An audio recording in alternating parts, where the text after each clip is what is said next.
what does it mean to be a super being, right? We often live as in the context of our limited selves or our small selves because we've been, trained, conditioned, programmed, indoctrinated, imprinted by society to live in a small, condensed, tightly knit way where we fit into these boxes and labels and, try to wear these different masks and identities in which we deem to be appropriate by society's standards.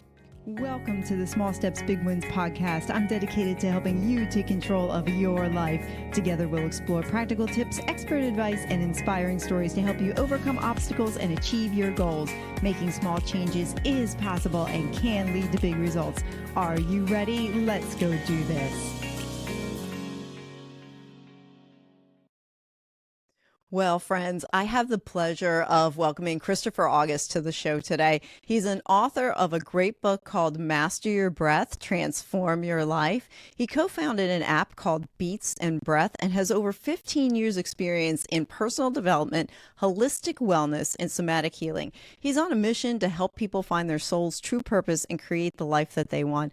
Christopher, I listened to your interview with Alex Zek on the Way Forward podcast. It was very captivating, loved it. And anyone listening, I would encourage you guys go out and listen to that podcast as well. So Christopher, welcome to the show. Oh, thank you so much, Sue. It's great to be here. Thank you for having me today. Yeah, I'm really, really excited. So let's start with your journey. Weave in there your life transformative experiences that led you to where you are today, and we'll go from there. Yeah, well, where do I start? Life for all of us, I feel we all have our own hero's journey, our own version of our hero's journey. And, my hero's journey has taken me through many different twists and turns, ups and downs, highs and lows. And, through all of that, of course, learning so much about myself, because the challenges, the struggles, the adversity is really what shapes us and helps to mold us into who we are. And, I've never really shied away from the darkness or from the challenges or just really lean into it because I know there's gold to be mined within that. And so for me personally, my awakening journey, my healing journey, whatever you want to call it, started back in about 2009, 2010, and then really started to accelerate around 2012, 2013. I was working in the corporate world. I had finished my master's degree. The president of the company was calling on me to climb the corporate ladder and, assume these higher up positions. And I just looked at my life. I was in my mid-20s at the time. I had looked at my life and I just reflected and said, you know what? Is this truly what I want? On paper, it looked great. I had money in the bank account. I had a new apartment. I had a great car. I had all the things materially that one could want, especially at that age. But there was something within me that just didn't feel aligned. It just didn't feel right. And I really, the humanitarian, the altruistic being that lives within my heart really wanted more. And I wanted to help people and make a difference, but I didn't know what that really looked like. And until one day I did, when I was asking for a sign for many, many years, really, or many months, I should say. And I look up at a billboard driving home from my job in Buffalo, New York, and I see the sign, "Are you ready to answer the call?" And it was a very direct message that I could not ignore. And in the right-hand side, it said, "Sponsored by the Peace Corps." And so I went home that night. I Googled what the Peace Corps was, and I ended up applying. And then a little over a year later, I ended up getting accepted, and where I would go and serve as a volunteer, a health and business volunteer for 2 years of my life in Tanzania, Africa. So that was a big turning point for me of leaving everything from behind: my family, my friends, my job, security, or the illusion of it, and now flying 8,000 miles away to Tanzania, Africa, to the villages. So, that was massive. And I would say that still to this day is one of the biggest catalysts to where I am today and what I'm doing and with my life. That's an amazing story. What were some of the transformative experiences or some of the culture shock about going there? And then when you came back to the States, I also understand that it was also a transition for you. So how does all that tie into where you picked up on your journey to realize that corporate world wasn't for you? Yeah, the whole experience in itself was absolutely culture shock. You go from having all these modern amenities, all of these really distractions in so many ways, to now being isolated in nature without running water, without electricity, without internet, and now integrating into a community as an outsider. So there was a lot of challenges in that experience, and throughout the experience of 2 years of being there and integrated in that community, there was a lot of challenges that I faced, but equally many lessons that I learned. And one was how self sufficient I truly am, and being able to live off of the land, being able to really return back to my primal roots in this way and really go deep within myself, because it really granted me the opportunity to explore my inner landscapes where I wasn't distracted by the partying and all the other stuff I was doing. I was able to look within and see where I was still holding fear, limitation, etc. And so I was really confronted with myself during that experience. And then, of course, equally coming back from that was reverse culture shock. Coming back from, 2 years of being immersed in that landscape, you can only imagine what that feels like coming back to a consumerist type of society. I was overwhelmed. I was a different person. All my friends were the same. So it was just a unique set of circumstances that then really propelled me to really looking for that diamond within myself, that diamond that was always there, but maybe was clouded up. And that diamond, filled with my gifts, with my passions, with all of the things that I truly desired out of life, and then going in that direction. And so from that point, exploring where my excitement was leading me, which is really the formula, right? Is following Yeah. your excitement. And so for me, that was herbalism, that was energy work, that was coaching, that was breath work, that was gene keys, that was all these different types of tools and modalities that then led me, of course, 10 years later now, to be sharing that and teaching that, and supporting and empowering others on their journey. I'm glad you mentioned the timeline because sometimes we lose track of the fact that when we are going through these immersive experiences, just like you said, it was a process. It took a year before the Peace Corps even accepted you. So there was a year you just sat in that stasis. I would imagine you're still asking yourself that question, who am I? What am I doing? Why am I here? And then you mentioned about being that diamond, trying to mine out what was deep in your soul. What were some of the things that you did to help uncover the diamond in the rough and to really bring out what your true calling is? Yeah, that's a great question. Again, a lot of catalytic experiences. One that really jolted me was while I was in Africa, I had a near death experience where I was rafting on the Zambezi River. I shared that in Alex's podcast, I believe. But yeah, really where it was a very intense experience. And I've had a few close calls with death, but this one was something very unique where I was basically caught up in the class 5 rapids and being tumbled like a washing machine and unable to breathe, unable to take in air, and Wow. essentially losing consciousness and being sucked into the waves, until I was eventually saved, and brought back to life by a kayaker. But, in those moments, realizing like when you're on the edge of death, right? There's a panic that initially set in, and then there was a peace, there was a surrender, there was, Mm. okay, this is my time.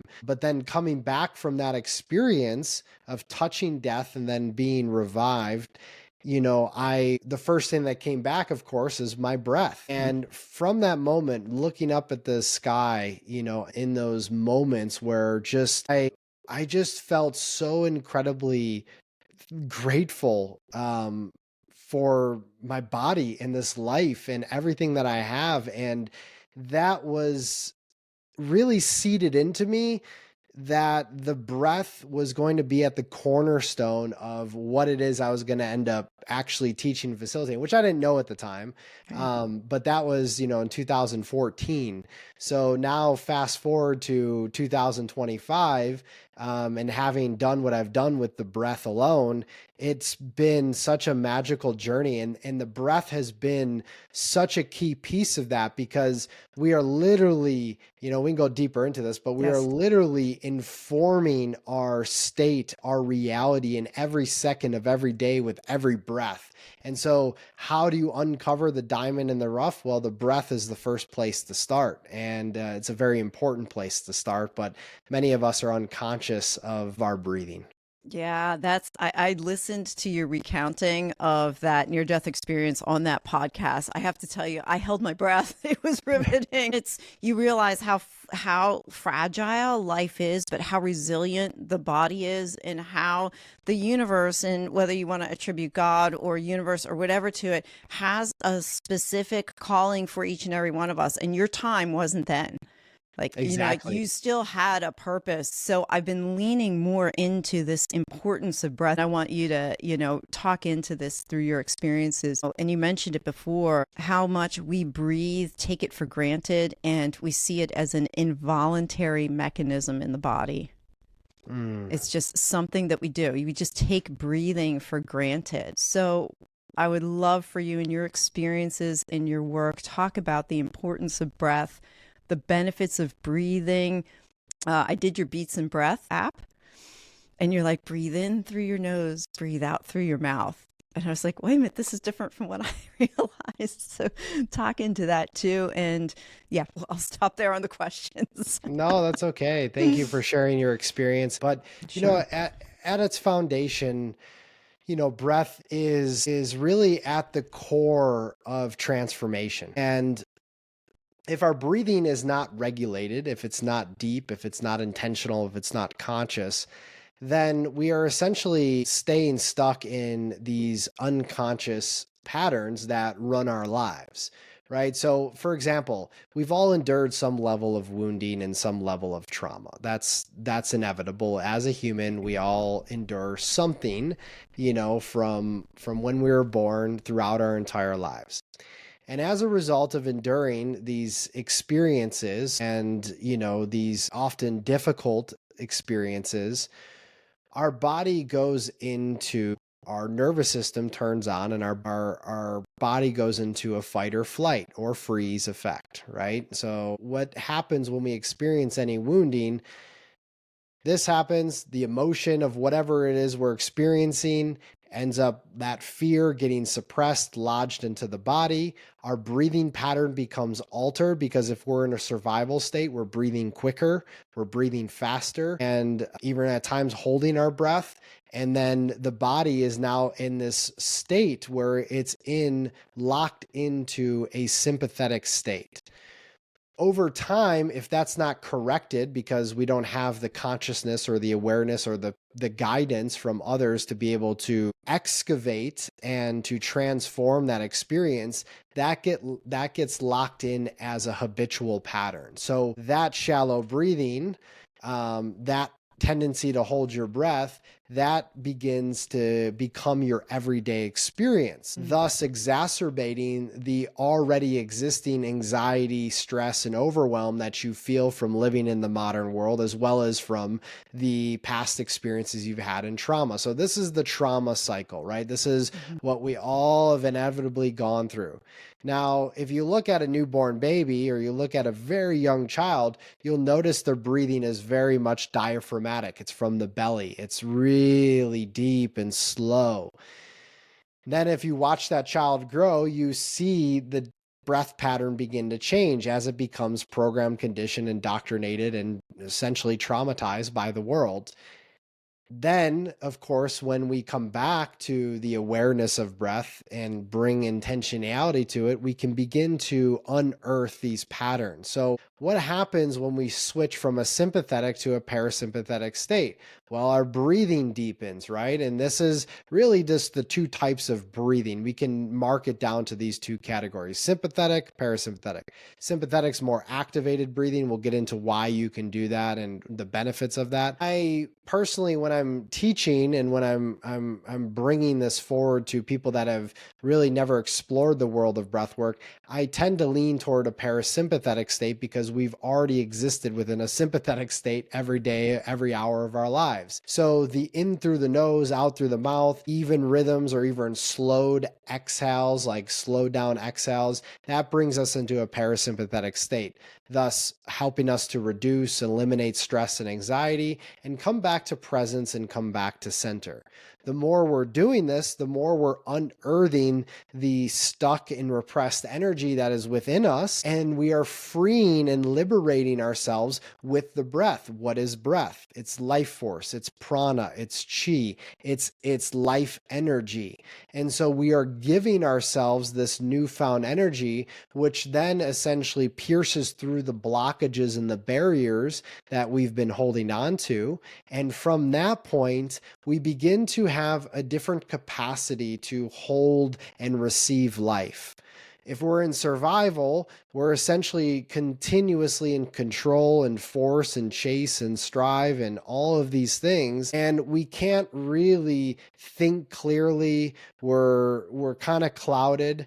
But when we come back to parasympathetic breathing and we come back to center, we can connect with the soul. We can connect with the higher mind. We can connect with our hearts, and we can then lead our lives from a whole different vantage point. So I know I mentioned a lot. I'm going to stop there because I'm sure there's probably more we can go into, but I want to Yes. just give pause to the conversation to be, hopefully digested by those listening. Yeah. Well, let's go to the small steps first. So, can you take us through, if nobody's ever done this breath work Mhm. before, to a simple exercise to get us aware of our breath? Can you do Absolutely. that? I would We love can to. do a short, maybe 4 to 5 minute breath awareness exercise. And, Perfect. if someone's listening to this driving, you can do this with your eyes open. It's not intense breath work, or again, it's recommended if you're at home or wherever you are on a plane listening to this, just close your eyes and just get comfortable for a few moments and just ground your sit bones into the surface beneath you, whether that's a chair, a seat, the floor, your bed, wherever you are, just ground it.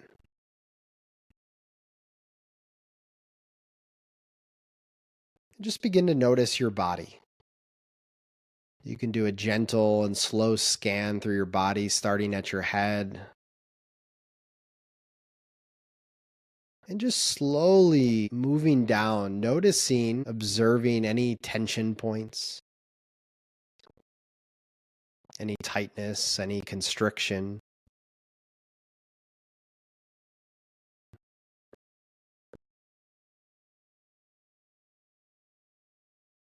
And just scanning up and down the body.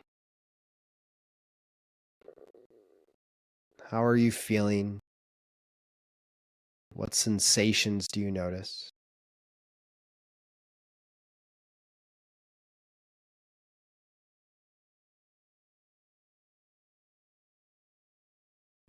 So now we're going to bring some awareness to our breath. Notice your breathing.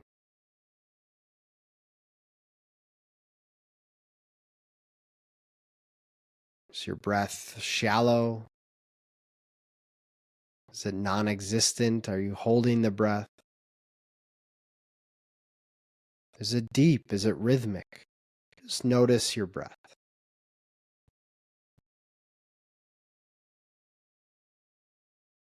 Not trying to change or alter anything, but just simply being with what is.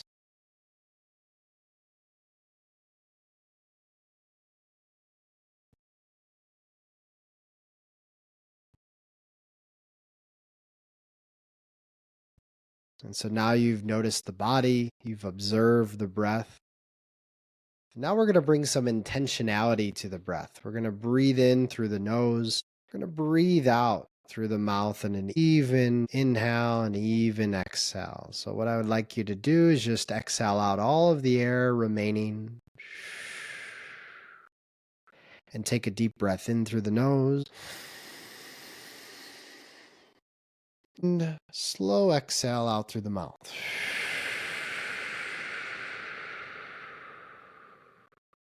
4 counts in, breathing in. And exhale, breathing out.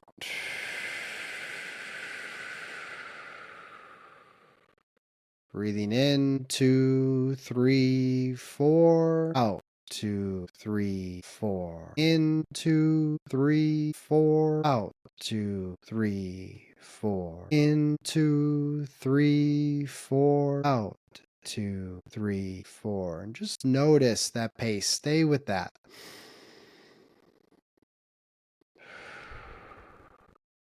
And as you continue to breathe in that rhythm, I want you to bring your awareness down to your belly, allowing the breath to travel down into your abdomen.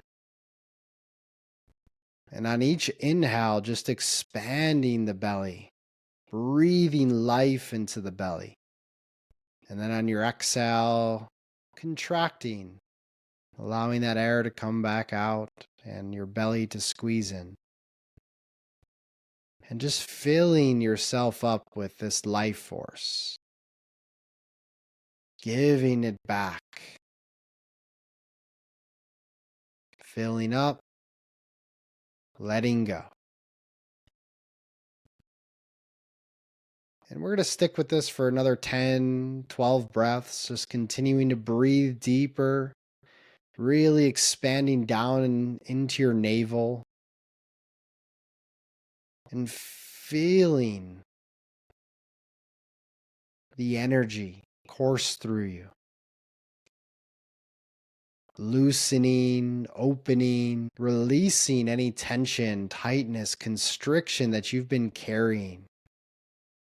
Just letting it all go. Giving it back to the earth.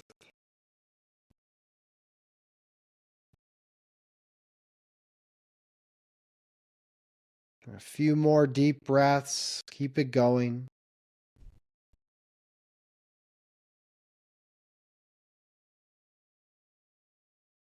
And when you're ready, you can return back to your natural breathing,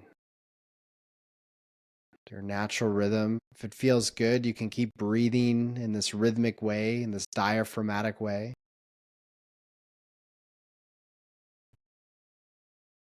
And just notice the difference just after a few minutes of conscious breathing. Notice how you feel. Notice any sensations, any subtle tingling, buzzing throughout the body. How's your mind? How's your heart? Just a simple practice to come back to center. And when you're ready, if your eyes were closed, you can open your eyes and just notice for a moment the room around you. How are you feeling? What's alive? What's present? So there's that. Just a small little Thank you. practice. It goes much deeper than that, though. So we'll keep it Yeah. there as just a Yeah. simple introductory exercise. Yeah, I'm going to put a shameless plug in for your Beats and Breath app because I did that this morning. So if anybody listening really enjoyed that, in your app, you not only have your voice doing a lot of the meditations that are there, you pair it with music. So I have two questions. I don't want to lose either of them. One, I want you to talk about how music and breathing is even more powerful. But before we get to that question, talk about, I've heard it, breathe in through the nose, out through the nose. You never do mouth breathing. And you walked us through breathe in through the nose, breathe out through the mouth. So talk about like the benefits of mouth breathing versus not, why you would nasal breathe, why you wouldn't. So there's different schools of thought, and there's nothing right or wrong about any of it. There's just different modalities of ways in breathing, right? So we'll start with just mouth breathing, in and out through the mouth. That's more sympathetic breathing. That's going to activate you. It's going to, and really, you're bringing in more oxygen. breathing out more forcefully. This is going to send you into an altered state. This is more, holotropic, shamanic type of breathing, very powerful breathing. And for anybody, I wouldn't start there. It's a great way to unearth a lot of deep-seated trauma and wounding and sort of energy that's stuck within the body, and also to alter your consciousness. And it's great to do with a practitioner. We do have some mouth breathing on the app. I love it, but again, it's not the best place, I don't feel, to start. It's more what we are kind of doing. So that's sympathetic breathing. Then we have just in through the nose, out through the nose, right? So that's just pure nose breathing. That's great for really, it depends on the breath pattern. Sometimes I do a lot of nose breathing just with like when I'm doing box breathing, like a 4 in, 4 hold, 4 out, 4 hold. That can really slow down the nervous system. It's good for like before sleep. I do a lot of that type of breathing. But then, of course, what we just did, in through the nose, out through the mouth. So it's using both mechanisms of nose and mouth. It's how I was taught and how I was trained. And there's a lot of benefits to that as well. Now, what I've found between all the 3 different types of breathing is that the in through the nose, out through the mouth, I feel I incur a lot more benefits of having sort of both mechanisms working at once.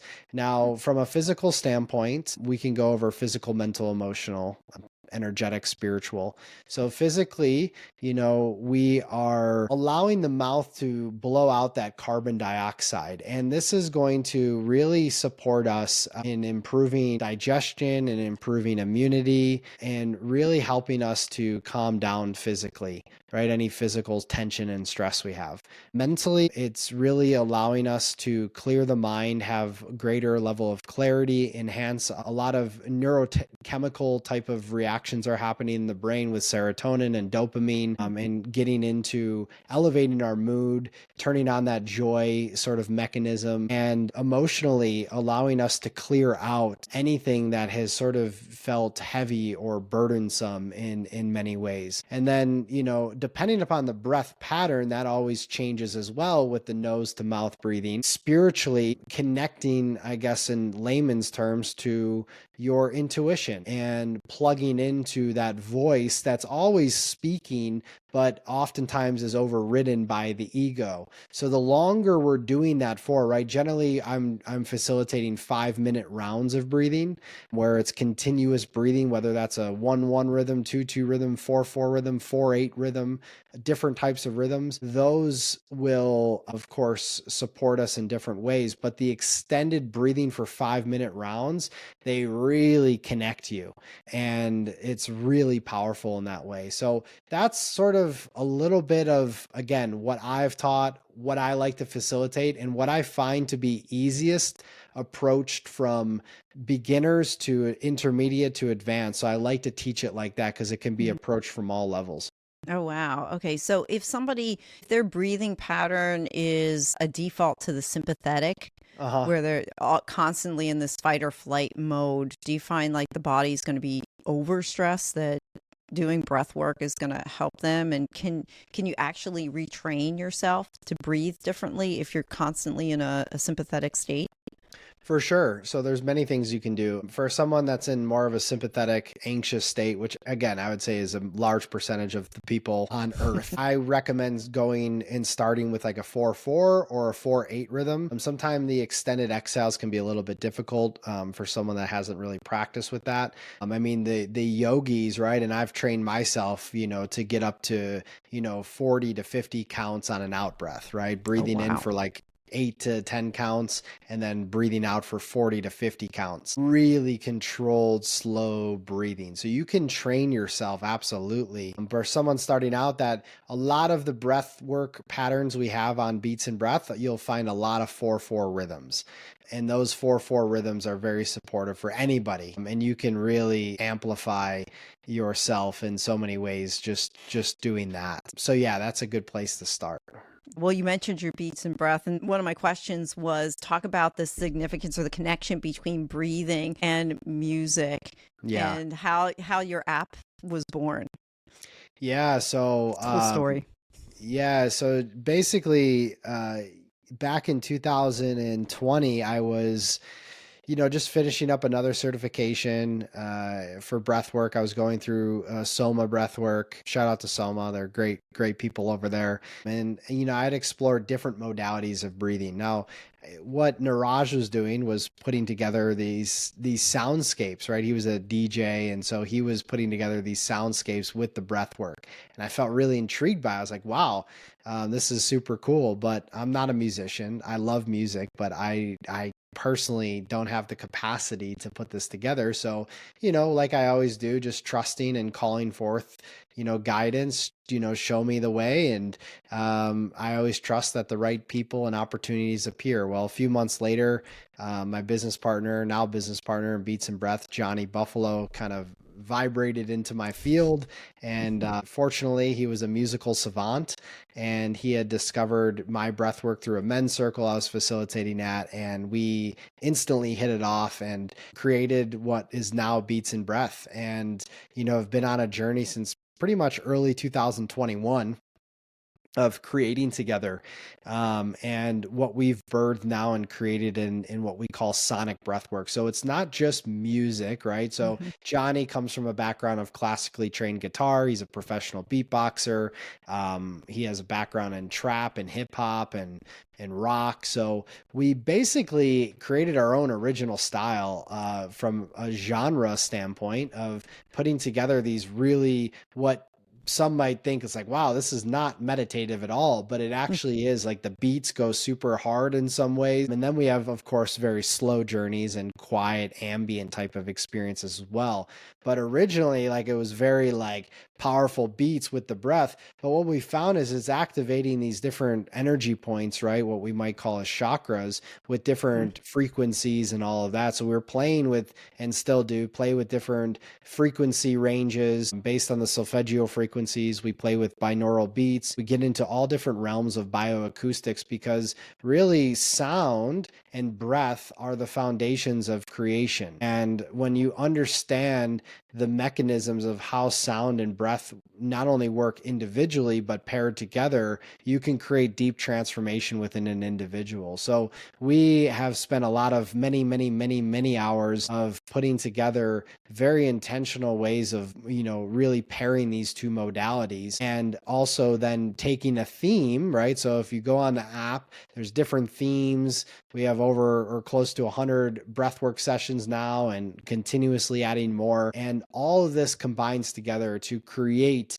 deep healing and transformation within an individual. They're not only receiving the sonic frequencies, but then they're also breathing. So that together is just like the ultimate pair. And yeah, we're doing something really cool and innovative, and I just love it. I love doing what I do.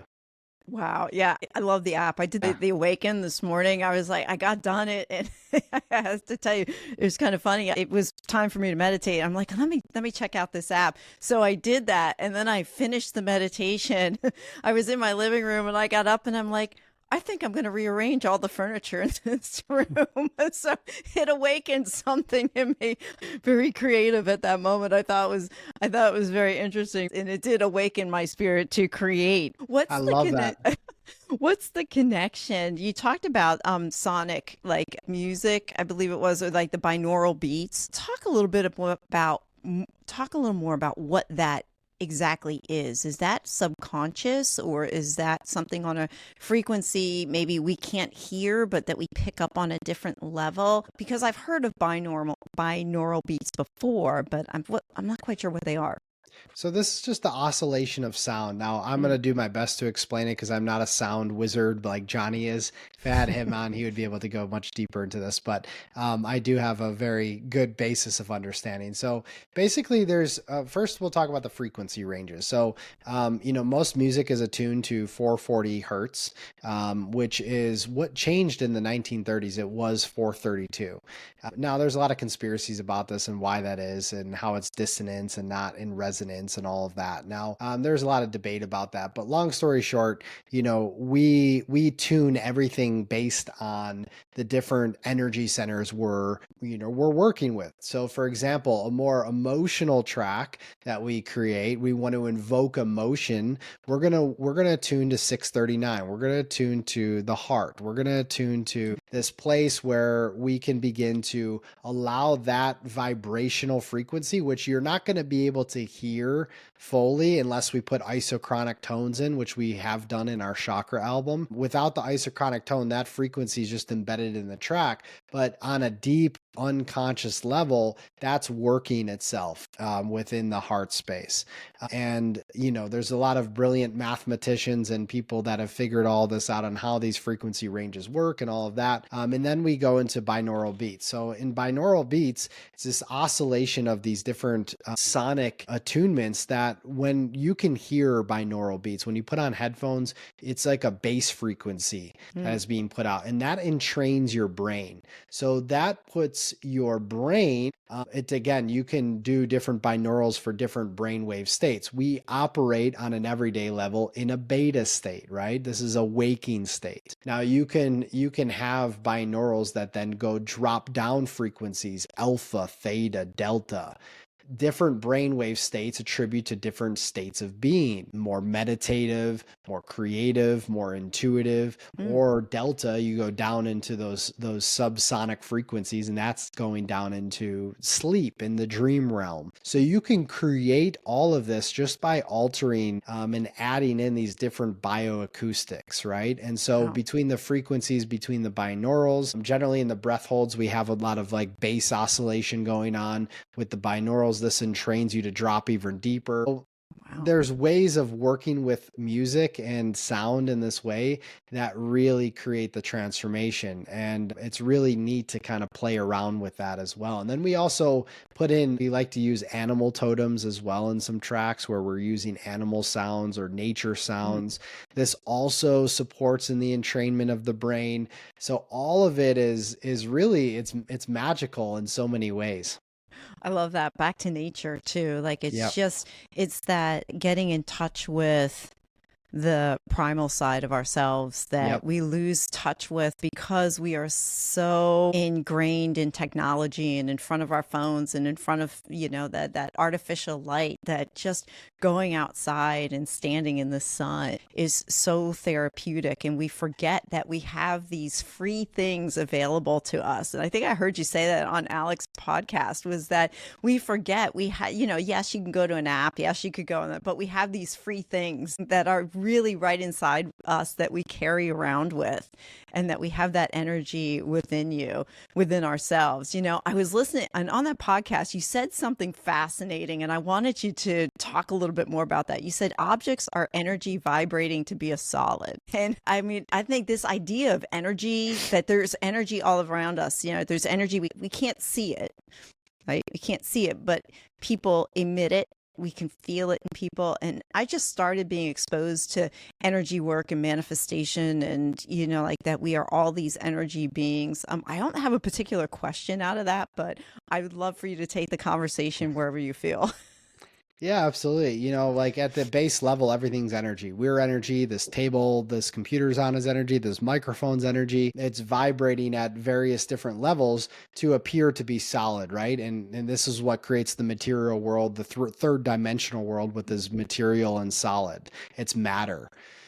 But when we understand that, right, we can then begin to play with energy. So if we're talking from just a vibrational sense, right, like Dr. David Hawkins has done a lot of beautiful sort of research and shares this in his books, which is the scale of consciousness and how different emotions vibrate at different levels. So for example, one of the lowest emotions is shame. That vibrates at, like, I forgot his scale, it was 200 on the scale, but I forgot 200.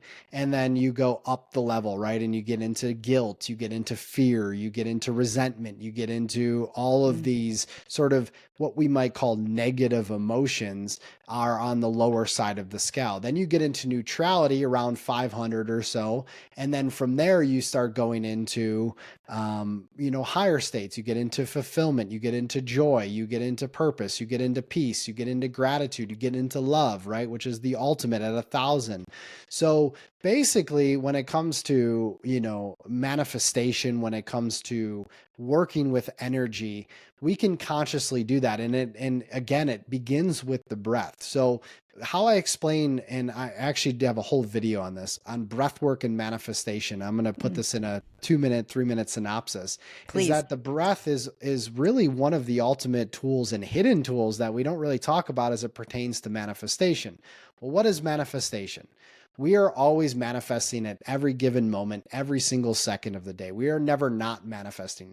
We are energetic beings that are always creating, right? But for most of us, we're creating unconsciously. We're looping the same thoughts. We're feeling, experiencing the same beliefs. We're taking the same actions. And therefore, our life looks the same way because life is essentially a projection of consciousness. So your movie that's playing out is the same movie over and over again, and we get frustrated because, like, why are we experiencing the same relationship patterns? Why are Mm, we experiencing the same behaviors?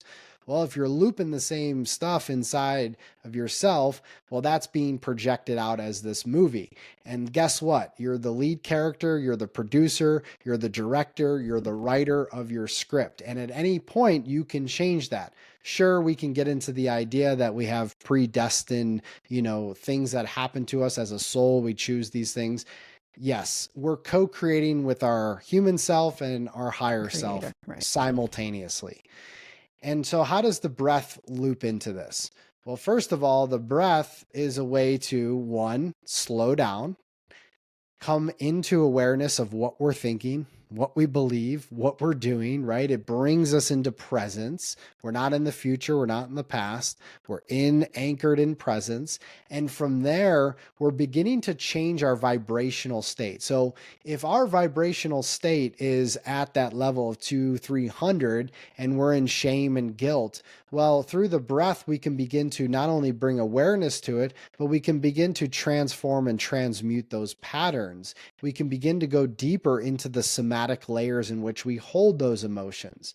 And as a result of that, we can then allow ourselves to vibrate at higher levels through practice. And so that's why the breath is so key to this whole process, because we change our state. And so manifestation and conscious manifestation is about changing your vibrational state. If you desire the expression of abundance, whether that's through the symbol of love, money, XYZ, Mm, then you must vibrate at abundance within, right? As the Bible says, as Yeshua says, seek the kingdom within, and all that you desire will be given unto you. Not in those exact words, but in, somewhere close to that. So it's all about the inward state. We're not chasing outward, we're embodying what we already are. And if we are spiritual beings having a human experience, we are already love, we are already abundance, we are already peace. We just have to vibrate and raise our vibrational level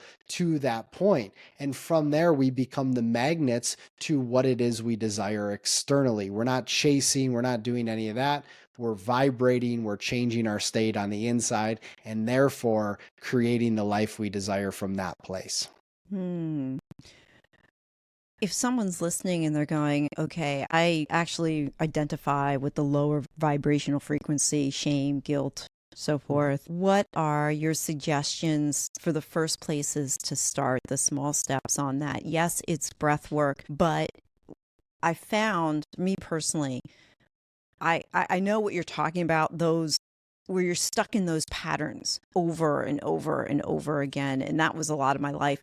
Mine changed when I got a coach, when I had somebody else speak into my life. What are some avenues that you would suggest to people to help them start to awaken this process and vibrate, take those lower vibrational frequencies and raise them?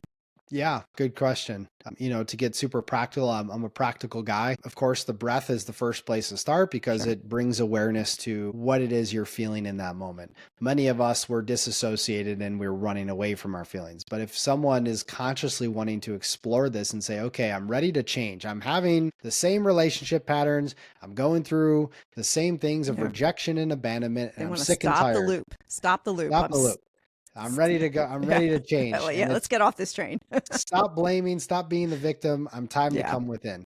Okay. So again, breath to start, bring awareness. Where is it located? Somatic inquiry is one of the best things that we can do. And of course, I'm going to do a quick process here, but there's certain coaches and guides that can support in this process as well. So basically, when you come into breath and come into your body, you begin to identify where you're holding these patterns. And I'm just going to start with an easy one for people to kind of wrap their heads around, which is probably fear. A lot of times we hold fear in the belly, right? And generally this might be, we'll just take the solar plexus, right? Right below the heart in our power center, the solar plexus.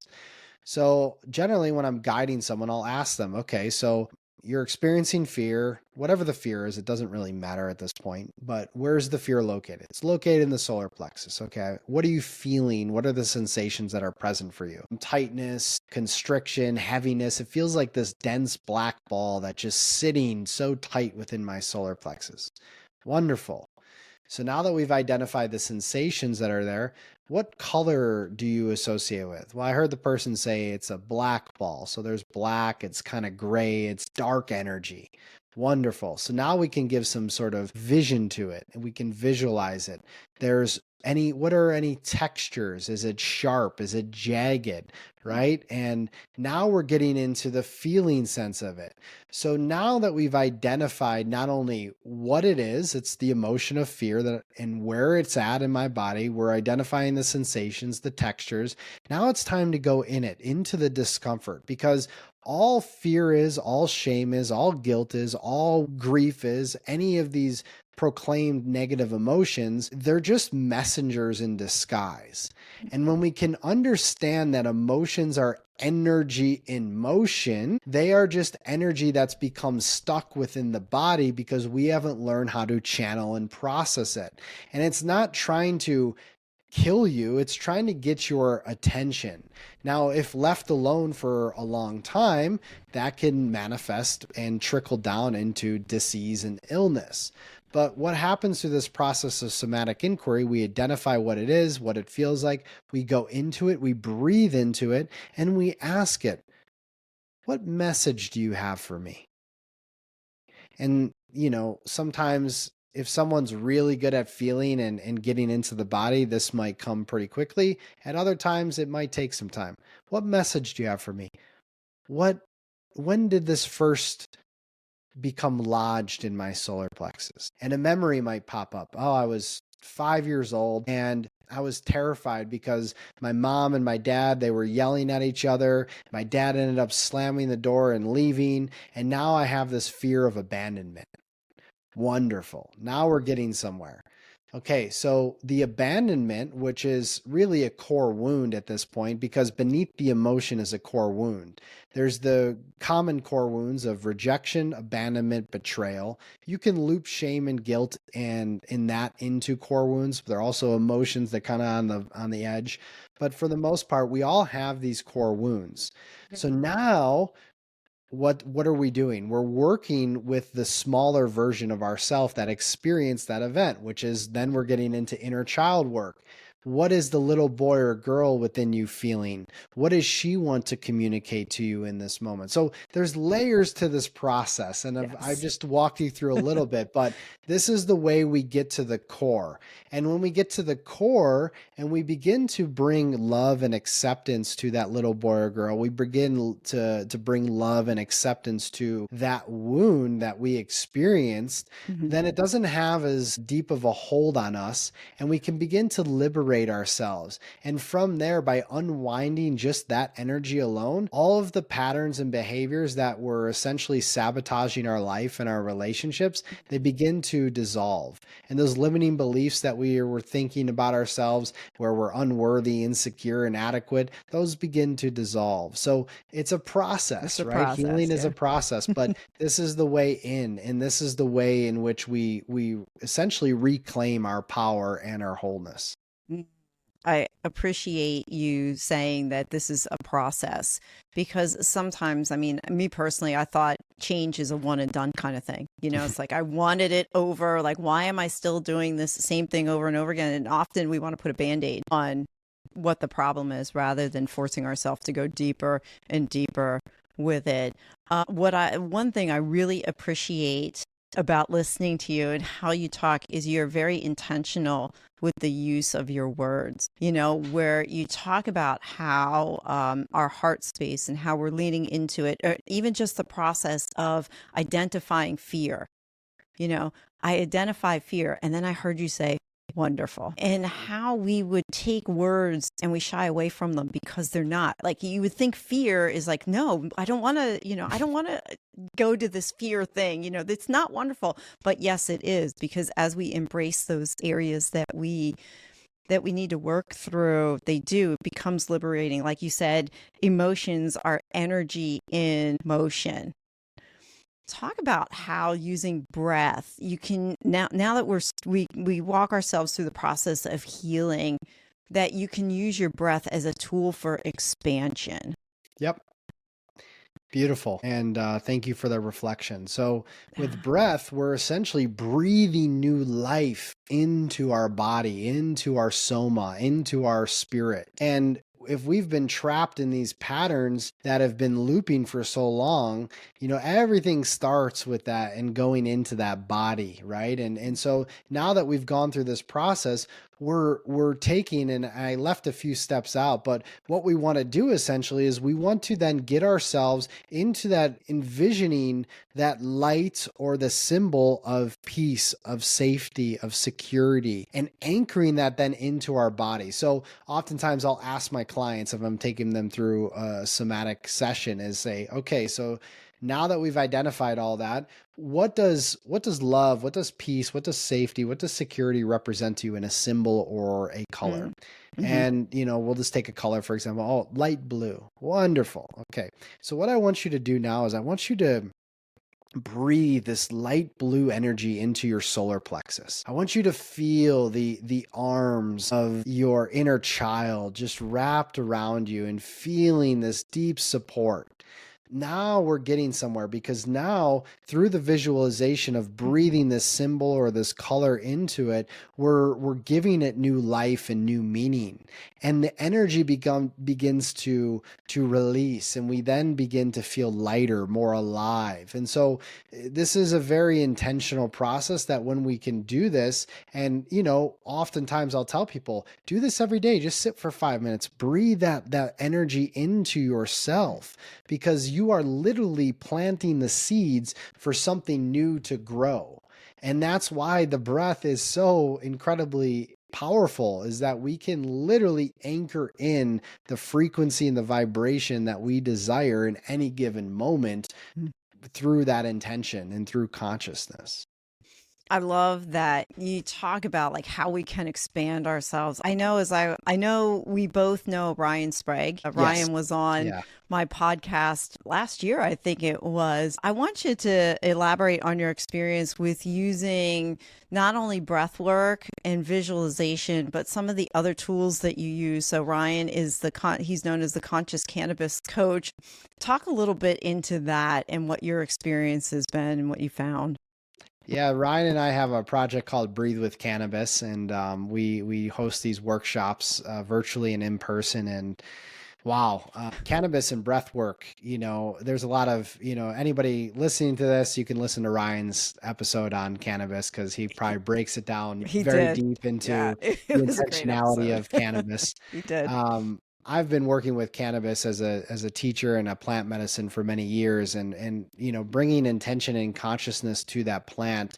It's a feminine plant, right? And that plant really is deeply somatic. It brings us into our bodies, whether we like it or not. And when we can really drop into meditation in that, we could start to feel all the aches and pains and the tightness and tension we're carrying.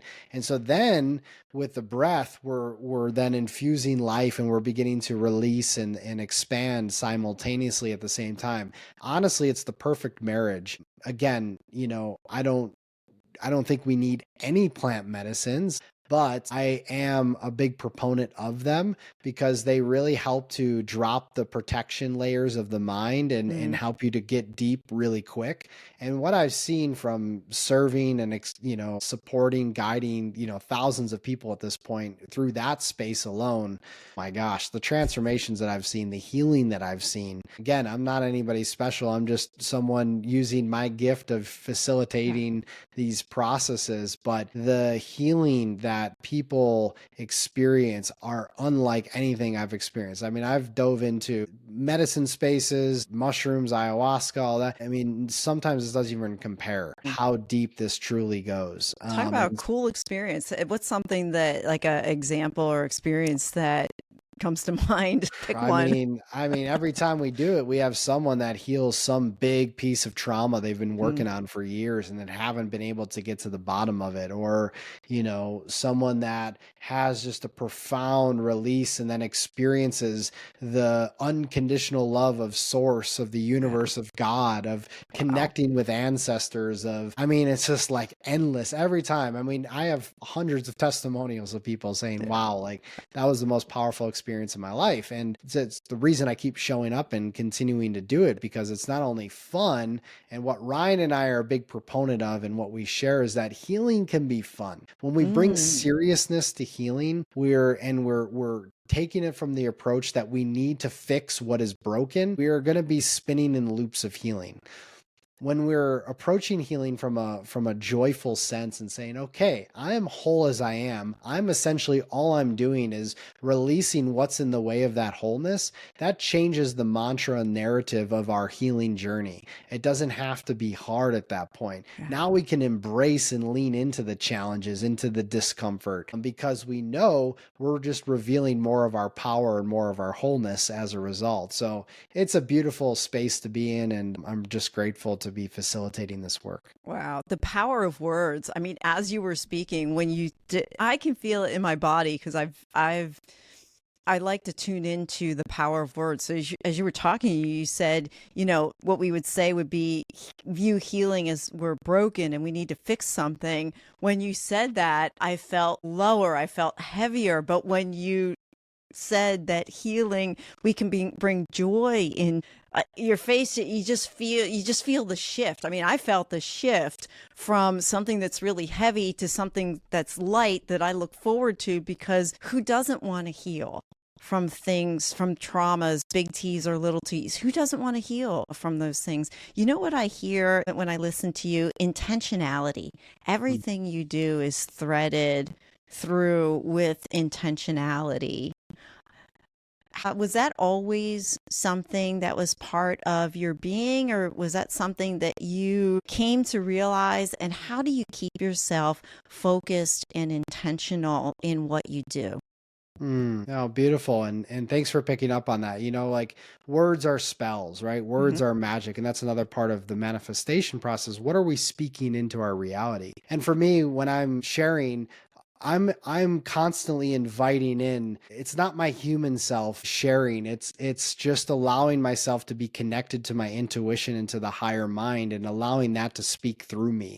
And through that intention alone of me sharing that, before I go into any conversation, before I go into any day, I ask spirit to speak through me. And whatever relationship you have to whatever deity or spirit, I just talking to my higher self, and I invite that energy into my words, into my actions, into my beingness. And I know that whatever's meant to be said and to be shared will come through in a way that's being spoken from a higher place, rather than me, my human self, my ego getting in the way. I just know that whatever's being delivered through me as a conduit and a channel, it just comes through. So that's, again, the intentionality of being intentional is how I really like to live every day. And it's been practice. It's a practice of letting go.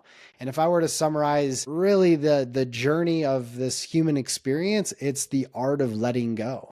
Hmm. It's the art Surrender. of surrender. It's Surrender. literally becoming a vessel for the light. And as you lighten yourself from the burdens, the barriers, the blocks, the wounds, and the traumas, your vessel can be filled up with the light of source, creator, God, universe, whatever you want to call it, and allow that to be your everyday lived reality. Now that's time, it's practice, and for me, I've continued to go deep within myself and to look at and examine different sides of the prism of my being to ensure that I can show up in full integrity and intention with everything that I do, because there's not something that I teach, share, express that is not from a walked and lived place within myself. Mm.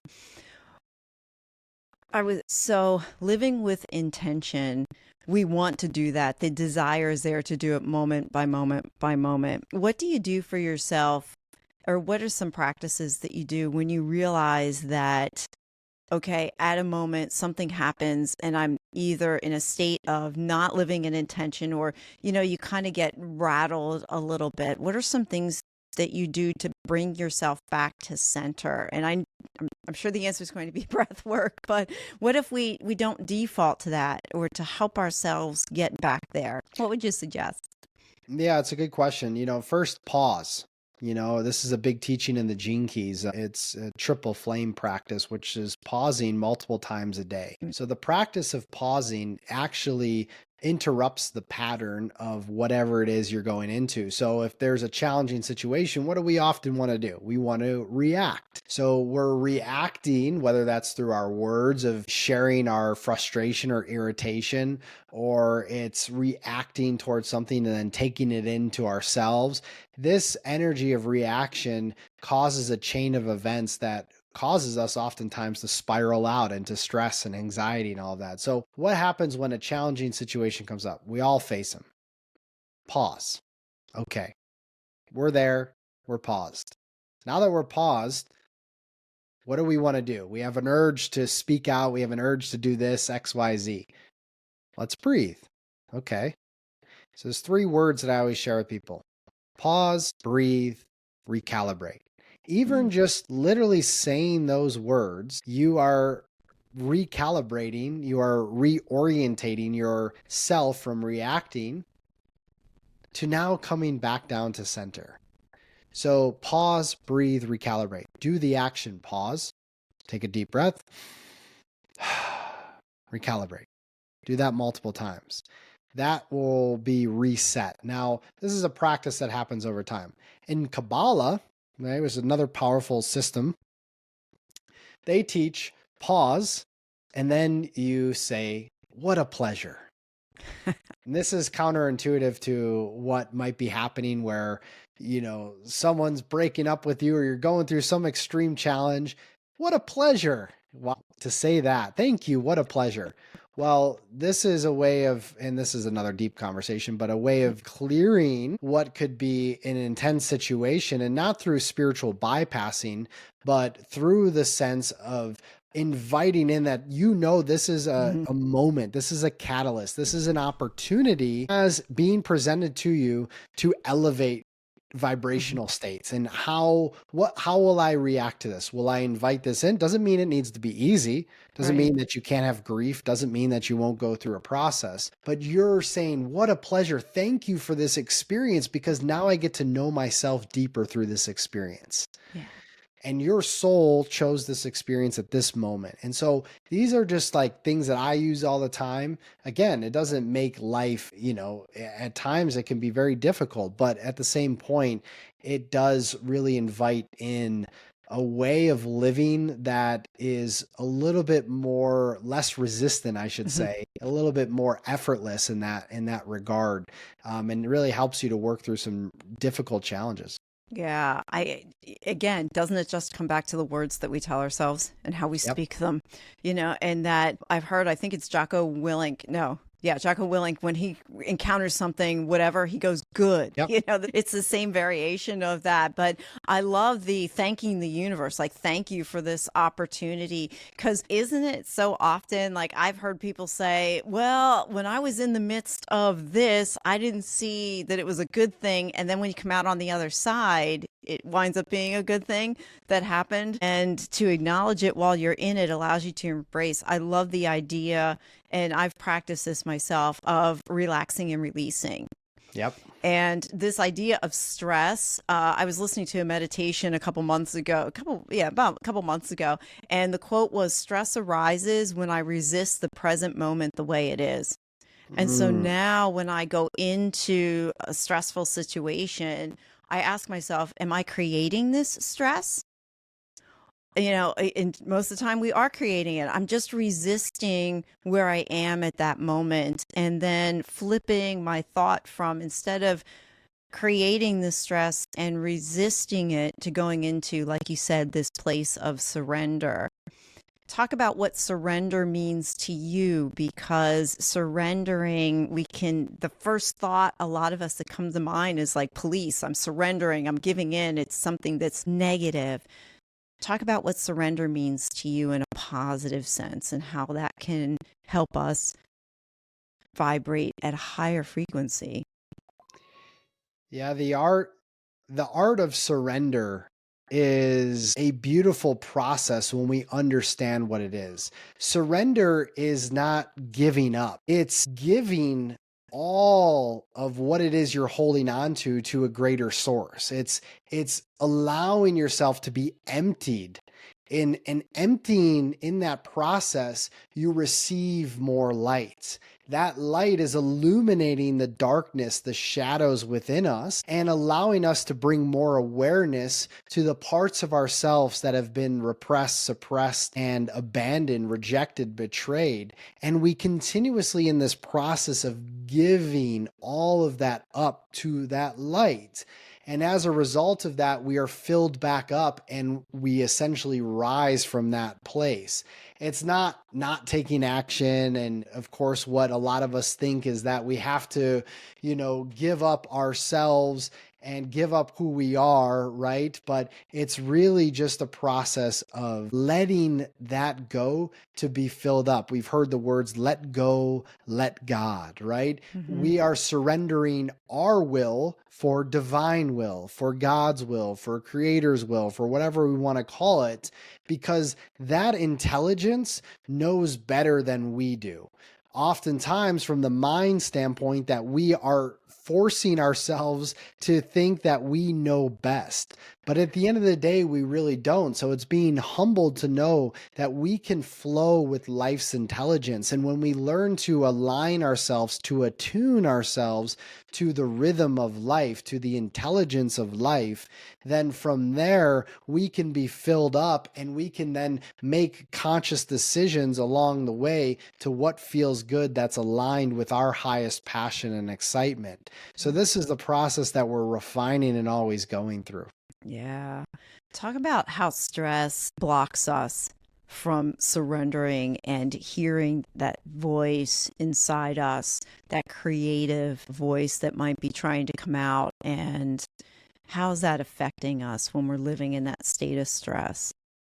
Yeah, stress is, I mean, it's marked as the ultimate killer, right? Because Mhm. it's not only, Right.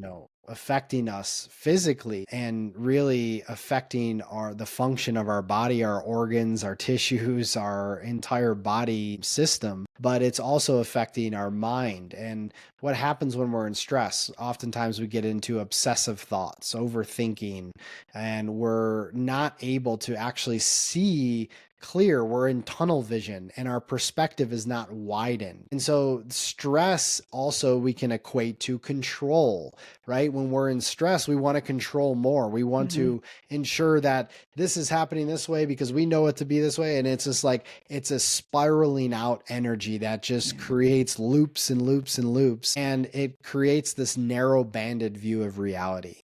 But when we can widen ourselves, we can open ourselves, we can loosen the tension, then from that point, we can see a little bit clearer. We can see the wider perspective. We can get on top of the mountain and see the 30,000-foot view versus the very small view that we have in the alley that's working through Hmm. lots of fog and we can't really see our feet in front of us, right? And so it's so important that again, from a foundational level of working with breath every day, even just for a couple minutes, because it clears that and allows us to see our lives from that higher perspective rather than from that lower, narrow, banded view. Yeah. I'm so excited. I'm excited because I love breath work and I love the healing power that is within it. I mean, anybody listening, if they haven't tried it, it's profoundly changed me. It's changed your life. It's also changed mine as well through breath, through music. I don't think we touched too much on the words and story work and breath. We did at the beginning. Do you want to expand on that a little bit as we start wrapping up our time together?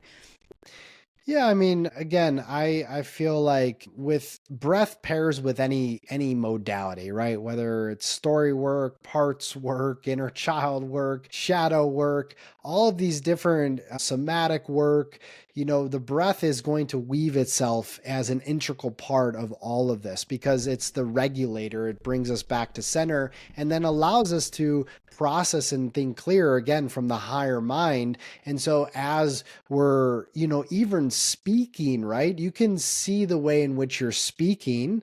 When you're slowed down, you're clear, you're more direct, you're more precise. But when you're anxious and you're stressed and you're in this hyperventilated state, your words come out and you don't know what you're saying and now you're causing more destruction with your conversation and everything else. So it just slows down and it allows you to really come into that centered present state. So no matter what you're working with, what you're doing, that breath is so integral into all of it. Hmm. I want to give you a couple of minutes to talk about your book and who is it for, how did it get born, and what it's about. Yeah, absolutely. So Master Your Breath, Transform Your Life was born a few years ago. I don't know if you have video here, but I have a copy right here. This is the book, Master Your Breath, Transform Your Life, Unlock the Hidden Power of Breathwork to Heal, Awaken, and Prosper. And so, this book was dreamt up a few years ago. I knew that I wanted to bring more just groundedness and practicality to what breath is, right? And how breath can support us in these different phases of our life through healing, through awakening, through manifesting, and through expansion. And so I go into the book. It's a shorter book, but I originally had, about double the amount of words written. But, something in me, I was sort of guided to simplify it and to bring it into layman's terms where anybody who picks this book up can read it and have an experience where it's not only reading the words on the page, but have a direct experience where we put the practices on the app. And now you can go and do the practices that are involved in each of the chapters. For me, I love teaching, I love sharing, but at the end of the day, it's all about direct experience. If you can't have a direct experience and go through this and actually feel the changes, then it's not really doing anything. So I've connected in that way as far as a teaching and then practices. But overall, it's interesting, as I said before, I ask Spirit every day to work through me. And so with this book, I've had notes written and all of these things of how I wanted to go about it. And then one day I just locked myself in a cabin for about a week and just channeled the whole thing and wrote it. And that's kind of how I operate. And so this book is for anybody that is stressed and overwhelmed, that wants some level of reprieve and wants to live their lives in a different way, knowing that there's something more, there's something bigger for themselves, and they want to really step into a greater version of themselves. And this book is really for anybody that really wants to deepen their healing and transformational journey. So I'm excited about it. It just launched a few months ago, and it's just getting out there word of mouth and getting into the right hands of the right people. I trust the process. It's a full circle to the hero's journey, huh? That we started with. And That's it. we all have that. What's really interesting about the hero's journey is that we all have that within us. We all have that calling. It's just whether or not we slow ourselves down and listen to that voice that's in there. And one of those ways is through breath work, to allow that voice to come to the surface and listen to it. We all hear the call. It's whether we take it, as you said, into action, into a practical step. As we're coming down to a close, I like to ask a couple of the same questions. And I want to ask you, is there any question or topic that you wish I would have asked about? And how would you have answered it or expanded on it? I would say that, off the top of my head, no. But yeah, I can Same. maybe share a few closing remarks, just for anybody listening to this and just tuning into what wants to come through right now and just taking that pause, taking that breath. And the first word that I hear is super beings. And this is a term that was used by one of my favorite authors, John Randolph Price. And he has a book called Super Beings. But what does it mean to be a super being, right? We often live as in the context of our limited selves or our small selves because we've been, trained, conditioned, programmed, indoctrinated, imprinted by society to live in a small, condensed, tightly knit way where we fit into these boxes and labels and, try to wear these different masks and identities in which we deem to be appropriate by society standards. But what happens when we break free from those boxes and those labels and we step out into an expanded point of view, a bigger, greater, extraordinary version of ourselves, and allow ourselves to go against the grain and to live authentically, to live really deeply entrenched within our own authentic soul expression, because everybody has a gift. Everybody has these unique skill sets, these talents, these abilities to be able to support not only themselves, but to support others, to be of service, to really be aligned with higher will, with your higher purpose, with your soul's mission.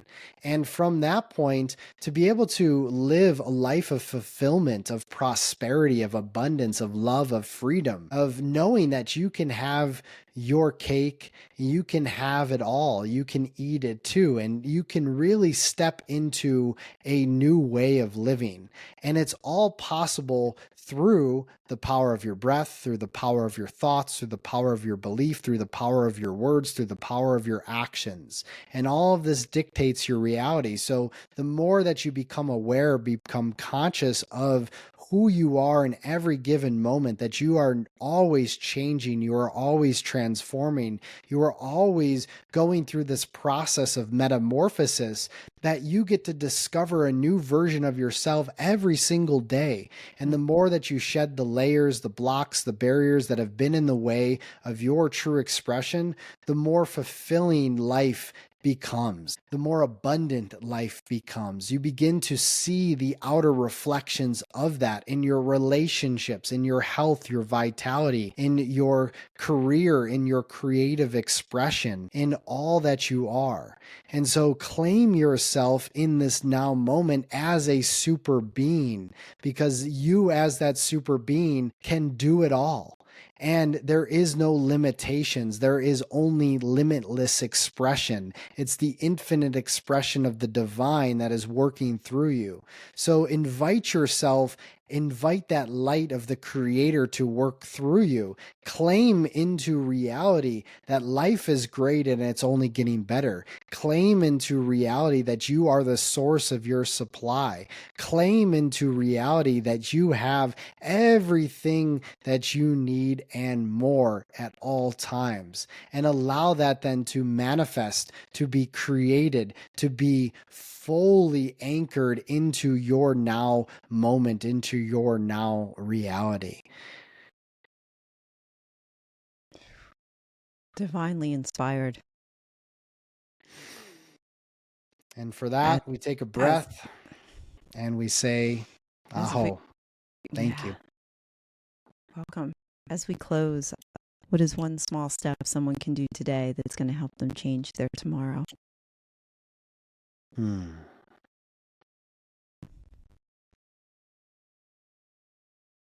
Just become aware. If you're listening to this now,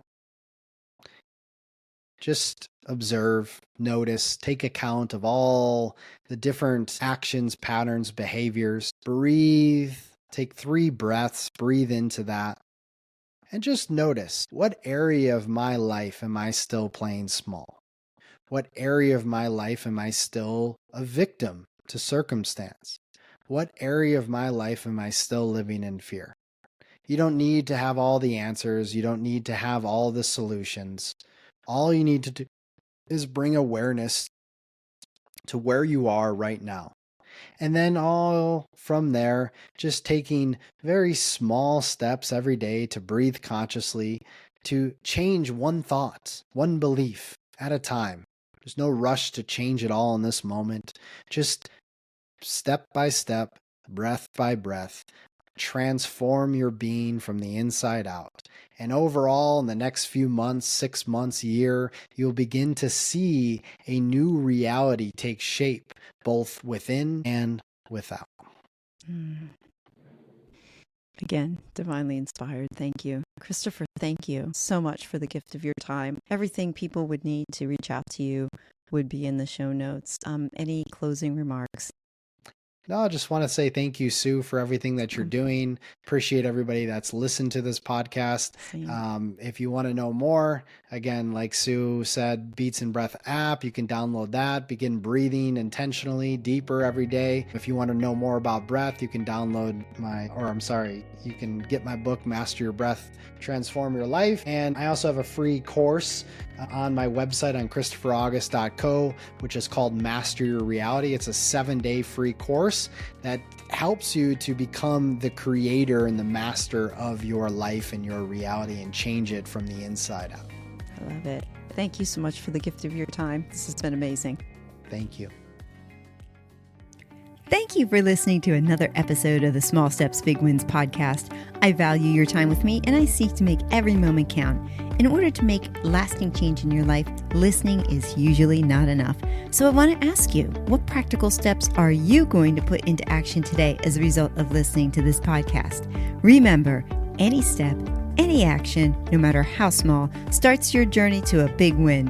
And if you're not sure where to get started, reach out to me and let's have a conversation. Until next time, love yourself, then love others. Peace.